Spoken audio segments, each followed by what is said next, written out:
역대상 17장 16절로 27절까지 말씀 같이 읽습니다.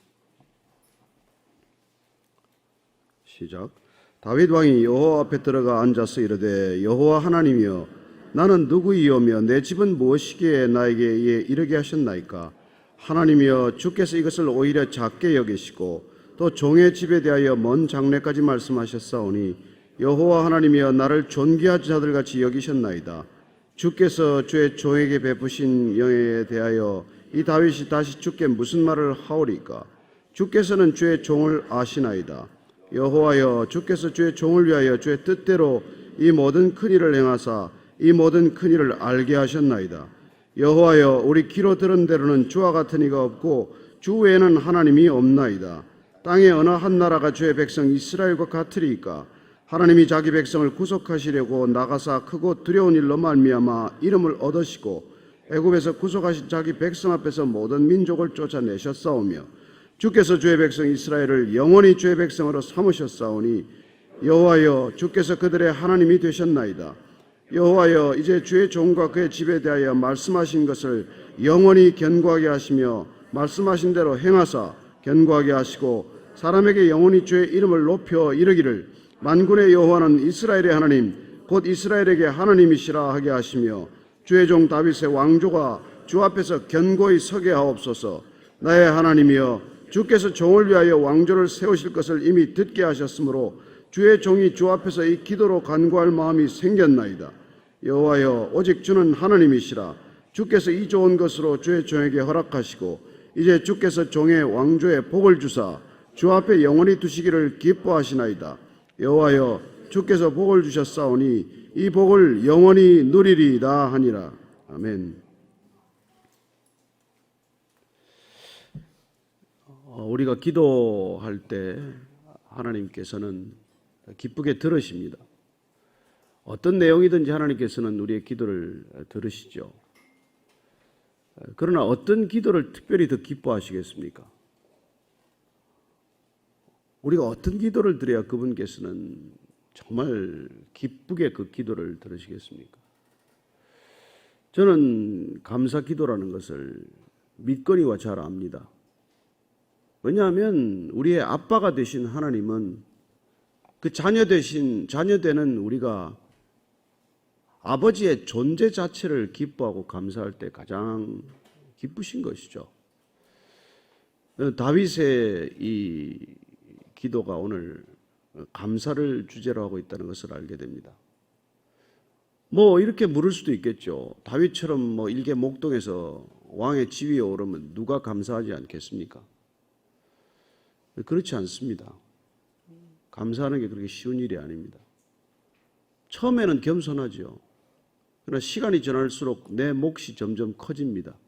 하나님도 고생하셨지만 나도 고생한 거 아시죠? 되게 그렇게 슬금슬금 기어오르기 시작하다가 어느 날 하나님 자리에 슬그머니 가 있는 게 우리의 실상이거든요. 오늘 우리가 이 다윗의 기도를 한번 들어보면서 다시 한번 우리의 기도를 다잡을 수 있게 되기를 바랍니다. 16절입니다. 시작. 다윗 왕이 여호와 앞에 들어가 앉아서 이르되 여호와 하나님이여 나는 누구이오며 내 집은 무엇이기에 나에게 이르게 하셨나이까. 나는 누굽니까? 하나님 앞에서 나는 누굽니까? 이게 우리 신앙의 첫 자리고 첫 질문이죠. 나는 누굽니까? 여러분 인생이 이 답에 이르기까지 평안이 없습니다. 나는 누굽니까? 나는 누군지 몰라서 다 괴롭고 내가 누군지 몰라서 방황하는 거죠. 내가 누군지를 확실히 아는 게 여러분 방황이 끝나는 순간입니다. 내가 누군지 몰라서 제일 괴로운 거예요. 저는 이 땅에 수많은 젊은이들이 내가 누군지를 모르기 때문에 방황하는 거예요. 그래서 내가 누군지를 알아가는 과정입니다. 신앙이란 결국 내가 누군지를 알아가는 과정 아닙니까? 그래서 저는 가장 쉬운 말로 바른 신앙이란 호적 정리다. 호적 제대로 찾는 거예요. 호적이란 아버지가 누군지를 아는 일입니다. 이 땅에 여러분 가장 불행한 자녀들은 아버지를 아버지라고 부르지 못하는 자녀, 아빠가 누구인지를 모르고 자라는 자녀 아닙니까? 그 생애는 처음부터 비참하고 살아갈수록 비참하고 끝내 근원적인 만족이 해결되지 않는 인생이 되는 것이죠. 나는 누굽니까? 그 다음에 나는 어디서 와서 어디로 갑니까? 나는 대체 어쩌다가 이 땅에 존재하게 되었습니까? 그냥 실존 철학자들은 내던져진 존재라고 말합니다. 과학자들은 우연이라고 말합니다. 무슨 삶의 정리가 되겠으며 질서가 있겠으며 의미가 있겠으며 기쁨이 있겠습니까? 기쁨이 없어서 쾌락주의가 되는 것이죠. 쾌락을 추구하다가 허무해지는 것이죠. 허무하다가 결국은 타락하는 것이고 그리고 끝내는 죽음을 택하게 되는 것입니다. 여러분, 죽어서 죽는 게 아니에요. 미리 죽는 죽음을 경험하는 사람들을 차라리 사는 길이 열리지만 그들은 살겠다고 발버둥 치다가 늘 죽음을 경험하는 삶을 살지 않습니까? 오늘 다윗이 하나님 앞에 앉아서 첫 번째 기도가 이래요. 나는 누굽니까? 내 집은 무엇입니까? 내 집은 무엇입니까? 근데 이게 여러분 단순한 질문이겠어요? 다윗은 이 질문에 대한 답을 가지고 사는 사람입니다. 이미 이 답을 확실히 아는 사람입니다. 그렇다면 다윗이 지금 새롭게 기도의 자리에 앉아서 던지는 이 질문은 질문이 아니라는 뜻이죠. 도대체 어떻게 해서 나를 이렇게 여기까지 인도하셨습니까? 이건 감탄이고 감격이고 감동이고 눈물이죠. 도대체 내가 무엇이건데 나를 이렇게 자녀 삼아 주십니까? 이게 구원에 대한 감격이요, 구원에 대한 감동 때문에 감탄을 질문으로 표현한 것입니다. 되게 연애할 때 둘이서 그러지 않습니까? 자기 나 사랑해. 사실은 자기가 사랑한다는 고백을 그렇게 표현하는 것이죠. 그렇지 않습니까? 나를 미워하는 사람 앞에 가서 너 나 사랑해? 뺨 맞죠. 근데 그건 내가 너를 사랑한다라는 고백을 그렇게 질문으로 표현하는 거예요. 그래서 갈릴리 해변가에 다시 찾아오신 주님께서 베드로에게 내가 나를 사랑하느냐는 질문이 아니에요. 그건 주님의 고백입니다. 다시 베드로에게 3번씩 사랑의 고백을 들려주는 거예요. 베드로가 괘씸하면 가서 그런 질문을 하겠습니까? 그러지 않죠. 베드로를 여전히 사랑하기 때문에 베드로야, 너 나를 사랑하느냐? 너 나를 사랑하느냐? 아니요, 주님께서 계속해서 사랑한다고 고백하시는 것이죠. 오늘 다윗의 이 질문은 질문이 아니라 감격의, 감동의 눈물이에요. 고백이에요. 도대체 주님, 내가 뭔데 나를 이렇게 사랑하십니까?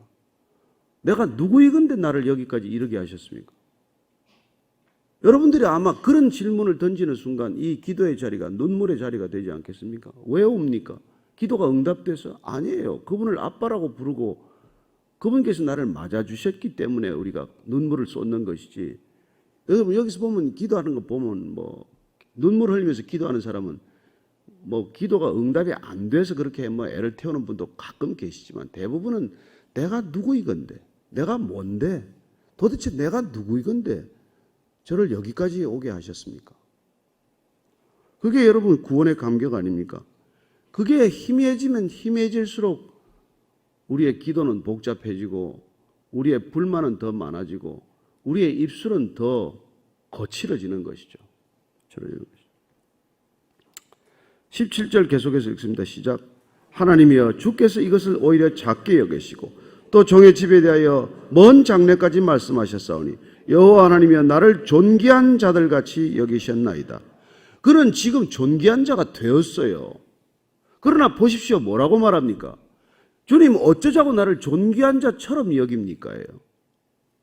그는 끝내 주님 앞에서 내가 누구인지를 잊지 않고 놓치지 않는 기도를 드리고 있습니다. 나를 존귀한 자로 만들어 주셔서 감사합니다. 이게 아니라 어떻게 나를 존귀한 자처럼 존대하십니까? 나를 이렇게 선대하십니까? 지금도 여전히 나는 자격 없는 사람인데 나는 이제 왕이라는 자격을 갖춘 사람이기 때문에 하나님께서 나를 이렇게 대해주십니까가 아니고 왕될 자격도 없는 사람이고 나는 구원받을 자격이 없지만 그러나 주님의 자녀같이 이렇게 대해주시는 까닭이 무엇입니까? 이 첫 자리, 이 구원의 감동의 자리를 놓치지 않으면 여러분 교만하고 싶어도 교만해지겠습니까? 근데 우리가 그렇지 않다는 거예요. 여러분 유럽을 보십시오. 미국을 보십시오. 존귀한 자처럼 여겨주니까 나라가 타락하는데 거침없이 타락하고 있지 않습니까? 그래서 지금 복음은 어디로 흘러가고 있습니까? 우리가 천박하다고 여기는 아시아 땅에, 남미 땅에, 아프리카 땅에 짐승처럼 산다고 여기는 그들 가운데로 복음이 흘러가고 있는 게 안 보이십니까? 축복해 주면은 그 축복의 자리에서 주님을 더 높여야 할 터인데 나를 점점 높이고 하나님을 점점 주님 계셔야 할 자리에서 밀어내다가 생기는 일들 아닙니까? 그 참 나는 진짜 내가 하나님 아닌 게 다행이야. 이거 조금만 축복해 주면 금방 그냥 식은방져져 가지고 말이죠. 조금만 축복해 주면 그냥 어쩔 줄을 모르고, 조금만 축복해 주면 그냥 예배 자리를 떠나버리고, 그냥 돈 좀 생기면 어디 가서 이 돈을 써야 되나 정신이 없고, 그러니까 축복 안 해줄 수도 없고 해줘도 꼴치고, 이게 인간의 딜레마예요. 제가 참 아침 예배 너무 열심히 나와도 걱정이고 안 나와도 걱정이에요. 열심히 나오는 건 지금 일이 안 된다는 뜻이고 또 슬그머니 사라지면 일이 풀렸다는 뜻인데 저러다가 어디까지 또 갈래나, 어디 가서 또 헤매고 있을래나, 또 언제 코가 빠져서 또 돌아올래나 걱정이에요, 걱정. 그러니까 제발 그냥 일이 있으나 없으나 그냥 그 자리에서 감격하고 계시면은 저는 하나님께서 여러분을 끝까지 쓰시리라고 믿습니다. 끝까지 쓰임받는 존재가 되시기를 축복합니다. 자, 18절 읽습니다. 주께서 주의 종에게 베푸신 영에 대하여 이 다윗이 주께 무슨 말을 하오리까? 주께서는 주의 종을 아시나이다. 그는 여전히 주 앞에서 종이라고 말합니다. 고백합니다. 나는 종입니다. 나는 결정권이 없습니다. 주님은 주님이시고 나는 종입니다. 이거 한 가지만 기억하면 여러분 신앙은 변치 않습니다. 내가 주인 행세하다가 다 생기는 잘못이지. 교회 주인은 누굽니까? 하나님 아니십니까? 근데 사람이 주인 노릇하면은 교회가 사고 나는 거죠. 목사가 주인 노릇을 해도 교회가 사고가 나는 거고, 장로가 주인 노릇을 해도 사고가 나는 거고, 누군가 헌금 많이 한 사람이 주인 노릇을 해도 사고가 나는 것이죠. 우리는 다 주님 앞에 자격 없는 종들이에요. 뭐라고? 지가 종이라고 그러나? 너무 아이가 이렇게 아침 예배 오면 진짜 참 기특하죠. 저는 제가 이 보스턴에서 우리 교회 처음 시작이 될 때 한 전도사님이 늘 갓난 애를 데리고 와서 옆에 재우면서 엄마가 기도를 하는 거예요. 참 저렇게 기도를 어렸을 때 듣고 자라면 애가 어떻게 될까? 그러더니 그 애가 돌도 같진 않나 뭐 2살도 채 안 된 애가 제가 아파가지고 집에 누워 있는데 이제 같이 교육자들이 와서 기도를 해주러 온 거예요. 와서 이제 신방을 온 거죠. 와서 이제 막 저한테 이제 막 안수 기도를 하는데 이 꼬마 2살짜리가 저 어깨에다가 손을 대고 지도 기도를 하는 거예요. 제가 그냥 야, 저 어려서부터 저렇게 안수 기도부터 배워가지고 제가 뭐가 될래나. 그런데 저는 저렇게 어릴 때부터 이렇게 참 기도의 자리에 데리고 오는 건 너무 참 좋은 일입니다. 같이 예배를 드려야 돼요, 사실. 애들 다 데리고 말이죠. 보고 배우는 게 다 일생 아닙니까? 보고 배우는 게. 어려서 부모들이 베푸는 걸 본 자녀들은 절대로 베풀면서 삽니다. 부모가 움켜쥐는 것을 보고 자란 사람은 절대로 손을 못 펴니다. 저는 이 교회가 정말 손을 펼 수 있는 교회가 되기를 축복합니다. 여호와여, 주께서 주의 종을 위하여 주의 뜻대로 이 모든 큰 일을 행하사 이 모든 큰 일을 알게 하셨나이다. 여호와여, 우리 귀로 들은 대로는 주와 같은 이가 없고 주 외에는 하나님이 없나이다. 주님을 계속 높이는 기도를 하는 거예요. 주님을 기억하는 기도, 주님이 행하신 일. 그렇습니다. 이스라엘 백성들은 주의 크신 일을 늘 출애굽부터 시작하는 것이죠. 노예로부터 벗어난 것. 여러분, 성경은 출애굽으로부터 시작이 되는 거예요. 출애굽을 설명하기 위해서 창세기가 탄생한 것입니다. 출애굽을 설명하기 위해서 에덴 동산에서부터 시작을 한 거예요. 그렇습니다. 우리는 노예 신분이었어요. 공중권세 잡은 자의 노예들입니다. 그런데 주님께서 자유인으로 만들어 주신 거예요. 여러분, 우리를 무슨 돈 벌게 하고 무슨 출세하고 성공하고 인기 갖다 주고 그러기 위해서 우리를 한 게 아니란 말이에요. 우리가 공중권세, 그런 것들을 가지고 우리의 목줄을 잡고 있고 죽음과 사망의 권세를 가지고 우리의 맥줄을 잡고 있는 그 손에서 우리를 풀어놓으신 것, 그게 성경의 얘기예요. 그러니 여러분 어디 가서도 기도할 수 있는 제목을 가지고 주님 앞에 나오는 건 사실 아버지를 잘 모르는 것이죠. 여러분 절에 가도 구할 수 있고 모스크에 가도 구할 수 있고 힌두 사원에서도 구할 수 있고 심지어 미아리 가서도 구할 수 있는 걸 왜 주님한테 자꾸 내놓으라고 하시냐는 말이에요. 이건 첫 단추가 잘못 깨진 거예요. 주님께서 그 첫 단추를 다 풀어서 새로 꿰러 오신 거예요. 첫 자리가 뭡니까? 너는 이제 복이니 너 자체가 복이 되었으니 너는 세상의 복을 흘려보내는 존재가 되었으니 이제 너는 내 것 그만 구하고 하나님 나라의 것을 먼저 구해라. 그리스도인이 된다는 것은 첫 존재 자체가 본질적인 변화를 일으키는데 그 변화란 더 이상 내가 내 것을 구하지 않는 존재가 되겠습니다. 나는 남의 것을 구하는 존재가 되겠습니다. 이게 그리스도인이 되었다 이 말이에요. 그래서 그리스도인으로부터 인권이 시작이 되고 그리스도인으로부터 공동선이라는 게 생기고 그리스도인으로부터 자유와 진정한 평화라는 개념이 생기고 그리스도인으로부터 우리는 노블리스 오블리주라는 게 생기는 거죠. 오직 그리스도인으로부터만. 그런데 어떻게 해서 우리는 자꾸 변질되고 있고 그 개념을 가져간 사람들은 주님은 없는데 그 개념만 가지고 씨름을 하는지도 몰라요. 주님은 모르면서 평화주의자가 어디 있습니까? 말이 안 되는 거죠, 사실은. 구원받지 못한 자가 무슨 화평을 말할 수 있습니까? 그러니까 우리가 이 시대에 해야 될 일은 딱 한 가지란 말이에요. 저자들도 구원받게 해 주십시오. 저들도 구원에 이르게 해 주십시오. 그리고 우리가 이 받은 구원을 변질시키지 않게 해 주옵소서. 이걸 나한테 준 걸로 착각하지 않게 해 주옵소서. 이걸 나한테 준 걸로 나를 위해 준 걸로 착각한 게 요나예요, 요나. 구원은 나만 받아야지 니느웨 백성이 왜 받습니까? 그러니 니느웨로 가라 그래도 엉뚱한 대로 반대 다시스로 가는 것이죠. 지금 그리스도인들이 얼마나 주님께서 니느웨로 가라 그러는데 다시스로 가고 있는지 보이십니까? 히어제 추수할 밭이 저기 널려 있다 그러는데 히어제 추수할 밭은 보지 않고 어디 돈 생기는 데 없나 어디 더 사업 잘 되는 데 없나 그러고 다니는 거 아십니까? 그게 다시스지 뭐가 어디가 다시스예요. 그래서 우리가 정말 지금 이 다윗의 기도, 다윗이 언제 왕위를 한번 구했습니까? 내가 한번 왕 되겠다고 무슨 기도한 적이 어디 있습니까? 저는 이 그리스도인이 아니면 이 땅에 소망이 없다는 걸 우리가 안다면 소망 없는 이 땅에서 뭘 구할 게 있어요? 여기서 뭘 더 구해야 합니까?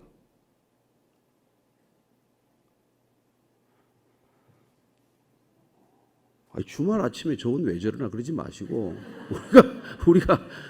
우리가 정말 정신 안 차리면 정신 차릴 사람 없습니다. 세상은 미쳐서 돌아가는 곳이에요. 그래서 우리가 주님께 바로 정신 차리면 우리를 미쳤다고 하지만 아니요. 정신 차리고 사는 사람은 정말 주님을 만난 사람 말고 누가 정신을 차리겠어요. 그래서 우리가 눈물로 그들을 놓고 기도하는 것이죠. 내 신세가 한탄이 돼서 무슨 눈물로 기도하는 게 아니라 저 불구덩이에서 불 붙은 줄도 모르고 사는 인생, 죽었다고 하나 살았다고 착각하는 인생, 사망의 엄침한 골짜기에서 단 한 번도 빠져나온 적이 없는 저들을 위해서 기도하는 것이지 우리가 대가 형편이 좀 되고 안 되고 그게 얼마나 중요하겠어요. 그게 우리가 부름받은 인생이라는 것 아닙니까? 그래서 어디든지 가오리라고 찬송을 하는데 어디를 가요? 맨날 내 주위에서 맴도는 것이죠. 그 무거운 나를 낑낑거리고 들고 가느라고 나를 더 무겁게 하는 것. 여러분 성공이나 소유는 나를 더 무겁게 하는 삶이에요. 그걸 툭툭 발로 차서 던져버리면은 그까지 그래서 필요하면 주님께서 잠깐 옷을 입혀줄 것이고 그게 대단해요. 그러니 우리 자녀들도 그렇게 키워야 되지 않겠습니까? 꼭 그 자녀들 좋은 대학 보내야 됩니까? 아니요. 정말 그 자녀들이 그냥 주님을 기뻐하는 인생을 살도록 도와주기만 하면 이 세상 것들로부터 풀려나는 진정한 구원을 경험하기만 하면 세상을 이기는 자녀들이 될 줄로 믿으십시오. 세상을 우리가 부러워하는 게 아니고 세상을 우리가 탐내는 게 아니에요. 우리는 이미 세상을 이기고 시작하는 삶이란 말이에요. 그랬더니 다윗을 왕까지 만들어 놓은 거예요. 왕까지 만들어 놓은 거예요. 우리가 기름 부음을 받으면 어떻게 됩니까? 우리가 그리스도인이 된다는 게 뭐예요? 그게 베드로전서 2장 9절 말씀 아닙니까? 2장 9절 한 번 더 읽고 가십시다. 베드로전서 2장 9절 시작. 그러나 너희는 택하신 족속이요 왕 같은 제사장들이요 거룩한 나라요 그의 소유가 된 백성이니 이는 너희를 어두운 데서 불러내어 그의 기이한 빛에 들어가게 하신 이의 아름다운 덕을 선포하려 하게 하려 하십니다. 너희가 전에는 백성이 아니더니 이제는 하나님의 백성이요 전에는 긍휼을 얻지 못하였더니 이제는 긍휼을 얻은 자니라. 우리는 이렇게 환골탈태한 사람들이란 말이에요. 우리는 완전히 바뀐 사람이에요. 그러니 여러분 이게 확실하면 얼굴에 안 펴지겠어요? 얼굴에 짙은 수심을 가지고 근심을 가지고 살겠습니까? 좀 뭐 호주머니가 있건 없건 이게 중요하지 그게 중요하냔 말이에요. 그래서 그리스도인을 보면 신기하지 않겠어요? 저 사람은 되는 일도 없고 애들도 저 모양이고 뭐 남편도 저 모양인데 왜 저렇게 얼굴에 빛이 나? 분명 형편이 얼굴에 손댈 형편이 아닌데 이게 해서 이래야 묻는 거 아니에요? 그래 궁금해서 묻는 거 아니에요? 아니 넌 정신 나갔니? 뭐가 그렇게 좋아? 나는 좋아. 여러분 이 세상은 감사하는 만큼 기뻐하는 만큼 승리하는 거예요. 정말입니다. 정말입니다.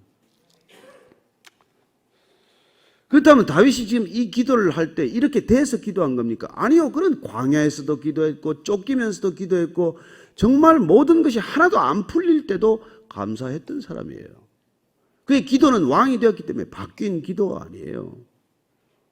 그건 다윗의 놀라운 점이죠. 다윗은. 그래서 지금 하나님이 행하신 일들을 나한테 베푸신 것만 기억하는 게 아니에요. 이스라엘 역사를 통해서 베풀어 주신 하나님의 놀라운 능력, 그 감사를 기억하는 거예요.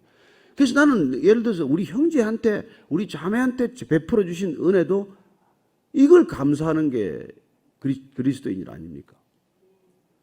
저는 제가 여기 예배 처소를 옮겨가지고 1년 됐을 때 정말 감격의 눈물을 흘렸어요. 하나님 저희들이 무엇인데? 저희들이 도대체 뭔데? 베이직 교회가 뭔데 하나님이 이런 은혜를 누리게 하십니까? 우리가 뭔데? 한 게 뭐 있는데?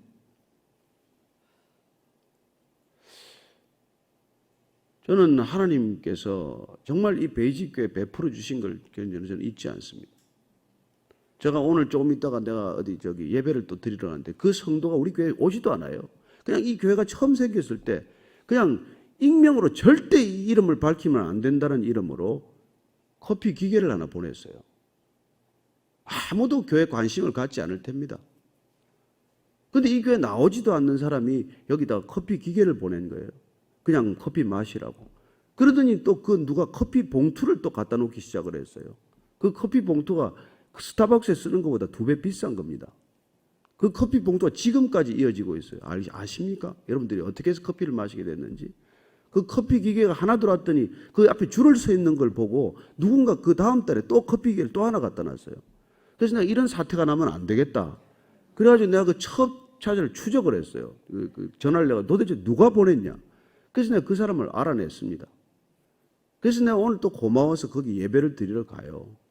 그 파주나 있는데 내가 그 토요일날 설교나 써야지 그걸 어디 가겠습니까? 그러나 그 감사를 제가 잊을 수가 없어요. 거기다 스피커를 달아놓은 사람 한 번도 부탁한 적이 없습니다. 제가 이 베이직 교회로 해서 누구한테 뭘 해달라고 부탁한 적이 한 번도 없습니다. 하나님께서 때가 되면 다 필요한 사람, 필요한 걸 다 공급하셨습니다. 그분이 주인이심을 우리는 다 경험한 사람들이에요. 다윗이 이렇게 기도합니다. 23절 이하를 읽습니다. 22절 이하를 시작. 주께서 주의 백성 이스라엘을 영원히 주의 백성으로 삼으셨사오니 여호와여 주께서 그들의 하나님이 되셨나이다. 여호와여 이제 주의 종과 그의 집에 대하여 말씀하신 것을 영원히 견고하게 하시며 말씀하신 대로 행하사 견고하게 하시고 사람에게 영원히 주의 이름을 높여 이르기를 만군의 여호와는 이스라엘의 하나님 곧 이스라엘에게 하나님이시라 하게 하시며 주의 종 다윗의 왕조가 주 앞에서 견고히 서게 하옵소서. 나의 하나님이여 주께서 종을 위하여 왕조를 세우실 것을 이미 듣게 하셨으므로 주의 종이 주 앞에서 이 기도로 간구할 마음이 생겼나이다. 여호와여 오직 주는 하나님이시라. 주께서 이 좋은 것으로 주의 종에게 허락하시고 이제 주께서 종의 왕조에 복을 주사 주 앞에 영원히 두시기를 기뻐하시나이다. 여호와여 주께서 복을 주셨사오니 이 복을 영원히 누리리이다 하니라. 하나님께서 어떻게 이 다윗의 왕조를 세우실 것인가를 말씀해 주셨기 때문에 나단 선지자를 통해서 그 말씀을 들은 이 다윗이 이 기도를 할 마음이 생긴 거예요. 영원한 왕조를 허락하셨사오니 영원히 이 복을 누리겠습니다. 여러분 이것도 순종의 클라이맥스예요. 그는 고난도 마다하지 않았습니다. 그러나 고난의 때가 끝나고 주시는 이 축복도 거절하지 않습니다. 그리고 그는 이렇게 고백하는 것이죠. 이 왕위를 주신 것을 영원히 기억하고 영원히 누리겠습니다. 곧 이 말은 나와 내 집은 왕같은 제사장으로 살겠습니다. 이 말이에요. 여러분 우리가 어떻게 살아야 됩니까? 답게 살아야죠. 답게. 구원받은 자답게. 그래서 이 구원파 이 자들이 정신 차려야 된다는 거예요. 이 성경에 좋은 단어만 있으면 가져가서 다 그냥 엉망진창을 만드는 거예요. 구원이 꼭 필요하기 때문에 구원을 가지고 난장판을 치고 말이죠. 평화가 꼭 필요하기 때문에 이 평화를 가져가서 그냥 이상한 걸로 만들어버리고 전도가 꼭 필요하면 전도를 가지고 가서 이상한 행동을 하고 말이죠. 새하늘 새 땅이 너무나 좋으면 이상한 이름을 붙여가지고 엉망을 만들어버리고 모든 이단들은 여러분 기독교의 핵심 가치를 가져가서 분탕질을 하는 거예요. 구원이란 무엇입니까? 하나님은 우리가 노예를 불러내셔서 왕같은 제사장으로 만들어 놓은 일인데 이걸 우리가 이 순간 영원히 누리겠다. 이게 순종이란 말이에요. 주님이 우리를 부르신 목적에 합당하게 사는 것 이게 누림이에요. 없는 것 달래는 게 아니고 세상 사람들이 가지고 있는 걸 구하는 게 누림이 아니고 하나님 우리의 신분을 바꾸어 주셨는데 바꾸어 준 신분에 합당한 삶을 사는 것 그게 진정한 누림 아닙니까? 뭐가 누리는 거예요? 우리가 왕 같은 신분으로 만들어 주셨는데 여전히 그 쓰레기장에 가서 뒤지고 앉아 있으면은 그게 누리는 거냐고요. 그게 누리는 거냐고요. 그런데 이단이 된 구원파는 뭐라고 말합니까? 그래도 쓰레기장을 헤집고 다녀도 너는 왕자의 신분이 변함이 없대요. 말도 안 되는 소리 하지도 마십시오. 그건 애셔당초 왕 같은 신분이 된 것 자체도 모르거니와 왕처럼 살 줄도 모르는 자인 거예요. 구원을 받은 적이 없어요. 정말 그게 귀한 걸 받았으면 귀한 걸 쓰레기통에 갖다 버립니까? 아니, 그러지 않아요. 그러지 않아요. 저는 정말 우리가 우리의 신분이 어떻게 변한지를 알았다면 더 이상 세상 것들이 여전하지 않습니다. 그걸 이미 넘어섰기 때문에. 그러니 그런 걸 가지고 간증이라고 하지 말라는 얘기예요. 우리가 왜 이 교회 간증 안 하는지 아십니까? 무슨 세례 받을 때 간증하고 뭐 할 때 간증하면 뭐 안 되던 일 됐다는 게 다 간증이야. 여러분 안 되던 일 된 게 구원이에요. 구원보다 안 되는 일 된 게 어디 있습니까? 그 큰 구원을 받았는데 암이 좀 걸렸다가 나오면 또 죽을 텐데 그게 간증이냐고. 그냥 암 걸렸을 때 일찍 가는 게 더 좋을지도 모르는데. 그냥 돈이 없어 있다가 가진 걸 다 놓쳤기 때문에 그래서 이 자리에 앉아있지. 돈 있으면 지금 유럽 가 있을 거 아니에요. 그게 무슨 간증이냐고. 그게 왜 이 땅의 교회들이 그런 걸 간증이라고 온 사방에 불러가지고 간증 집회를 하냐고요. 저는 그게 답답하다 이 얘기예요. 왕을 만들어놨는데 왕이 가가지고 동네 가가지고 내가 지금 말이야 그전엔 돈 한 푼 없다가 지금 호주머니에 100원이 생겼어. 이런 간증을 하는 거나 마찬가지 아니에요. 그게 무슨 간증이냐고. 저는 이 다윗이 정말 영원한 복을 약속한 것 영원히 누리겠습니다. 이거야말로 간증의 클라이맥스예요. 순종의 클라이맥스예요. 순종이 딴 게 순종이 아니에요. 우리를 부르신 목적에 합당하게 사는 것, 부름받은 자답게 사는 것, 그런데 우리끼리 또 모여서 뭘 놓고 싸워요? 무슨 누가 목사가 되어야 싸워요? 나는 그것도 듣고 정말 보기 흉해. 무슨 다음 목사를 청빙하는데 무슨 지원자가 몇백 명이 갔네. 교회 되면 되지 남의 교회 가가지고 뭘 하겠다고 찾아다니냐고. 저는 여러분들이 이 교회 저 교회 기웃거리지 않게 되기를 바랍니다. 여러분이 교회요. 여러분이 구원받은 백성이요. 여러분이 하나님의 나라요. 근데 어디를 돌아다니냐고. 저는 오늘날 이 시대가 정말 진정한 교회됨을 누릴 수 있는 순종이 있게 되기를 축복합니다.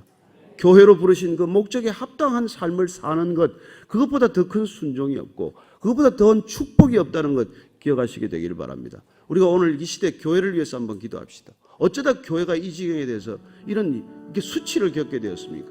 주님의 놀라운 영광을 어떻게 이렇게 가리는 존재들이 되고 말았습니까? 우리 자신 다시 한번 회개하는 기도를 드립시다. 혹시 주님, 제가 주님의 영광을 가렸다면 주님 다시 한번 주 앞에 진솔하게 저를 돌아보게 하시고 죄인됨을 깨닫게 하시고 구원의 첫 자리 다시 한번 기억하게 하여 주옵소서. 한번 기도하겠습니다.